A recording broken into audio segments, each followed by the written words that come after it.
avec Lucas. Je vous laisse l'installer. Depuis la naissance de Lucas, il y a 4 mois, Anne se rend régulièrement à la PMI de Savigny-sur-Orge.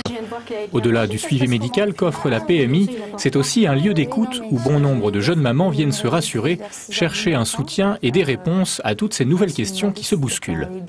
À la maternité, on est quand même accompagnés et tout, et puis on arrive chez soi, on est tout seul et les pleurs et tout ça, c'est un peu dur à savoir au début ce qu'ils ont, donc il faut essayer de subvenir à leur attente et des fois on ne trouve pas forcément ce qu'ils ont. C'est pas facile de se retrouver mère, ça peut paraître évident pour tout le monde et en réalité ça peut ne pas l'être.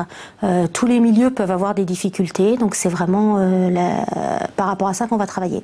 8 femmes sur 10 vivent ce que l'on appelle le baby blues, le plus souvent durant les jours qui suivent leur accouchement. Un état dépressif notamment lié à une brutale chute d'hormones dans le sang.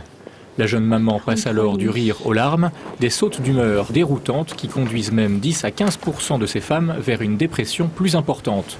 C'est alors notamment aux professionnels de santé d'être attentifs aux signes extérieurs pouvant témoigner de cette détresse. On va s'en rendre compte avec la façon dont la maman s'adresse au bébé, la façon dont elle parle du bébé, dans certains gestes, quand on peut assister à une tétée ou à un biberon, vont nous donner des petits signes d'alerte et après on en parle en équipe pour savoir un peu ce qu'on peut faire. T'es content comme ça? Tout est une question de ressenti. Médecins, psychologues, puéricultrices, chacun use de sa propre sensibilité.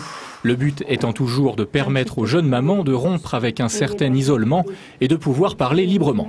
En fait, c'est ça que je voulais en parler parce qu'il n'arrive pas à trouver son sommeil. Il faut toujours qu'il soit bercé et tout, et c'est toujours par des pleurs ou le soir, et ça peut durer des fois 1 heure pour s'endormir. Et il faut tout le temps que je sois comme ça en train de le bercer pour qu'il dorme.